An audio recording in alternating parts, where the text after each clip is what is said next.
Hello दोस्तों, मैं मनीष शर्मा अपने YouTube चैनल पर आपका स्वागत करता हूँ। बात करीब 8-9 महीने पुरानी बात है, जहाँ से मेरा ये सफ़र दोबारा शुरू हुआ। पहले कब शुरू हुआ इसकी आगे कभी भविष्य में डिस्कस करेंगे। 8-9 महीने पहले अचानक मेरे एक दोस्त का फ़ोन आया कि भाई मेरा कोई दोस्त है, वो तुझसे मिलना चाहता है, मिल सकते हैं। मैंने कहा क्यों नहीं, ज़रूर मिलते हैं। मैंने अपनी गाड़ी उठाई और निकला। निकलते ही अचानक मुझे मेरे दोस्त के साथ में जो उसका दोस्त बैठा हुआ था उसकी डिटेल मिलनी शुरू हो गई। मैं वहाँ पहुँचा, पूछा कहाँ है तेरा दोस्त। बोला अभी आ रहा है, मैंने फ़ोन कर दिया उसे। मैंने भी उसका इंतज़ार किया। मैंने कहा लड़का मुस्लिम है। तो बोले यार बात तो सही कही है तो मुस्लिम, क्या तकलीफ़ है। बोले यार तू खुद उससे पूछ लेना, पिछले 3 सालों से उसका शरीर सूख के काटा हो गया है। मुझे भी कुछ सोचने का वक्त चाहिए था। अचानक वो उसका दोस्त ऑटो लेके आ गया। ऑटो ड्राइवर था, पुराना साथी था, साथ में पड़ा हुआ होगा। मैं और मेरा दोस्त उसको बराबर देख रहे हैं। वो हमसे 10 मीटर दूर ऑटो खड़ा करके बैठा हुआ, उतर नहीं रहा। मेरे दोस्त ने उसको 3-4 बार आवाज़ दी, भाई आना, वो यहाँ आ गए हैं, जिससे मिलना है मिल ले। लेकिन वो उतर नहीं रहा। मैंने बोला वो अभी उतरेगा भी नहीं। मेरा दोस्त कुछ समझा नहीं, बोला ऐसा क्यों। मैंने कहा उसके साथ में कोई है। तो यार ऑटो तो पूरा खाली है, कौन है वहाँ। मैंने कहा वो तुझे खुद बताएगा। फिर मैंने आँख बंद करी, मेरे को जो बोलना था मैंने बोला। उसके बाद में लड़का ऑटो से उतर कर हमारे पास आया। आकर बैठा, उसने अपना परिचय दिया। जैसा कि मैंने कहा था वो लड़का मुस्लिम था, मुस्लिम ही था। मेरे दोस्त ने उससे पूछा तू उतरा क्यों नहीं ऑटो से। उसका पहला शब्द यही था, वो मुझे उतरने नहीं दे रहा।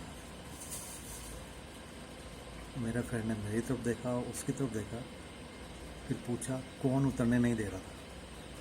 मैंने मेरे दोस्त की तरफ इशारा किया। मैंने कहा तुम चुप रहो, अब ये बात हम दोनों के बीच की है।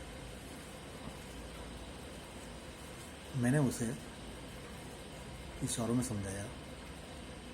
मैंने उस लड़के से उसका नाम पता वगैरह सब पूछा। बातचीत के लिए कंफर्ट जोन चाहिए था। उस लड़के ने अपना नाम पता बताया। बताते ही मैंने कहा कि तुम्हारे साथ जो इस समय मौजूद है उसका सिर नहीं है, तुम्हें उसका सिर दिखाई नहीं देता।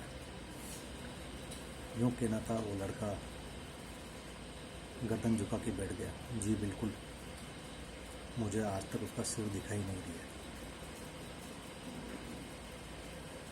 वो लड़का जहाँ से आता है, जहाँ उसका पता है, उस जगह बहुत पुराने ज़माने में युद्ध हुए हैं।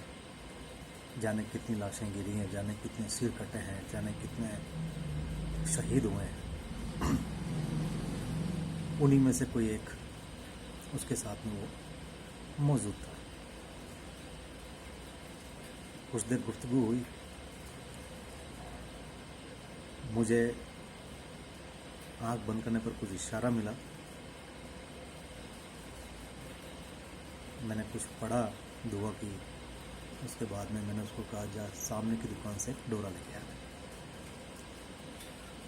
और मोली का धागा जो होता है वो लेकर आया। फिर मैंने मेरे गुरु का ध्यान किया। और उसको उसके गले के नाप के हिसाब से उसको मैंने वो डोरा दे दिया। मैंने कहा इसे पहन ले। उसने कहा अभी पहनूं या घर जाके पहनूं? मैंने कहा तू पाक साफ है तो अभी पहन ले। वो लड़के की खासियत थी कि वो पाकीज़गी का ध्यान रखता था। और उसने वो धागा लिया और जैसे ही पहनने लगा, एक हाथ उसके सिर पे और एक हाथ पीछे उसके गर्दन के ऊपर बालों पर। उसका एक हाथ जो धागा लिए हुआ था वो सिर पर अटक गया और पीछे से दूसरे हाथ से वो अपने बाल खींच रहा था। हमें देखने पर ऐसा लग रहा था जैसे कि कोई उसका पीछे से सिर खींच रहा हो। उसको वो डोरा पहनने से मना कर रहा हो। मेरा दोस्त इस चीज़ को समझ नहीं पा रहा था और उसने उसको रोकने की कोशिश करी। मैंने फिर उसको इशारा किया, तुम चुप रहो, तुम्हारे लेवल का मामला नहीं है। फिर मैंने उसकी तरफ कुछ पढ़ के फूंक मारी। फूंक मारते ही उसने वो डोरा गले में धारण कर लिया। डोरा पहनते ही वो थोड़ा सा नॉर्मल हुआ। फिर हमने पूछा क्या हुआ था, तो उसका जवाब था कि वो मुझे डोरा पहनने नहीं दे रहा था। मैंने कहा अब तो पहन लिया, 7 दिन बाद बात करेंगे। जो उसके साथ मौजूद था वो दरअसल बहुत पुराना जिन्नात था और उसके वो पेट में बैठा हुआ था। 7 दिन बाद वो पेट से उठता वो गले तक आ गया। उसका प्रभाव उसके चेहरे पर दिख रहा था। उसके दांत भींच जाते थे, जबड़ा अकड़ जाता था। उसने फिर मुझे याद किया, 7 दिन बाद हम मिले, ठीक उसी जगह उसी समय पर। उसने मुझे उस दिन अलग नज़रों से देखना शुरू किया। अचानक मुझे आदेश हुआ और मैंने इशारा कर दिया, क्या देख रहा है? जिसे देख रहा है ना, वो यहाँ के बादशाह हैं, तुम्हारा बाप। इतना कहना था कि उसके हाजिरी आ गई। हाजिरी आते ही उसने अपने रंग दिखाने शुरू किए। मुझे भी इस चीज़ का पहले कभी अनुभव नहीं था। ये मेरा पहला केस था। मैं भी आगे बढ़ता, लेकिन उससे पहले मेरे दोस्त ने उसे टोंक दिया। बात चैलेंज तक आ गई थी। चैलेंज की बात आ गई तो हमने भी उसे चैलेंज कर दिया कि देख मेरे पीछे कौन खड़ा है, तुझे तेरे को मालूम पड़ जाएगा मेरे पीछे कौन है। बात आई गई हुई। बात टोकने से वो बात वहीं ख़त्म हो गई। मैंने फिर उसको बोला 7 दिन बाद बात करेंगे। मैं वहाँ से निकलकर घर पर आया तो घर पहुँचते ही आधे घंटे बाद मुझे एहसास हुआ कि मेरे आसपास कोई है। कि दिन में 4 बजे से लेके ये घटना मेरे साथ चलती रही। मुझे महसूस होता रहा कि मेरे आसपास कोई मुझे डराने की कोशिश कर रहा है। शाम को घूमने निकल गया, रात को आया, खाना खाया, खाना खा के थोड़ी देर टीवी देखा, मस्त रहा, सोने की तैयारी की, सोने चला गया। रात को अचानक 3 बजे मुझे ऐसा ख्याल आता है उसी लड़के का। बार बार वो मेरे ख्यालों में घूमने लगा और अचानक मुझे ऐसा महसूस होता है कि कोई मेरे एकदम करीब आ गया, मुझ पर हमला कर रहा है। लेकिन मेरे साथ भी पावर थी गुरु की, जिसकी वजह से उसका हमला मेरे ऊपर असरकारक नहीं हो रहा था। लेकिन मेरे रोंगटे खड़े होने शुरू हो गए थे। मेरा शरीर धुंझने लग गया था। ये मेरी लाइफ में मेरा पहला अनुभव था कि किसी जिन्नात का सामना मैं कर रहा था। रात को 3 बजे अचानक इस तरह की हरकत मैंने अपने आप में महसूस की। थोड़ा सा डर भी लगा क्योंकि पहले अनुभव नहीं किया था। फिर अचानक मुझे कुवैत में रहने वाले, जिनको मैं गुरु भी मानता हूँ, उनका ख्याल आया और मैंने उनको फ़ोन किया, व्हाट्सएप कॉल की थी।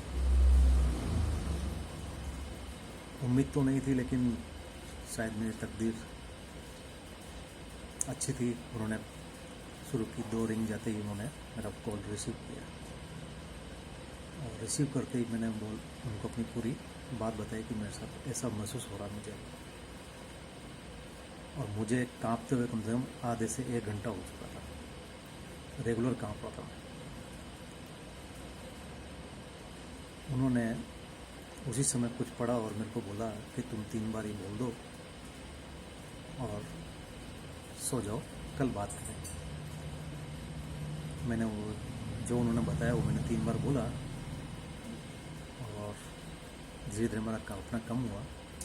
रोंगटे तो खड़े थे मेरे, लेकिन मैं चद्दर तान के सो गया।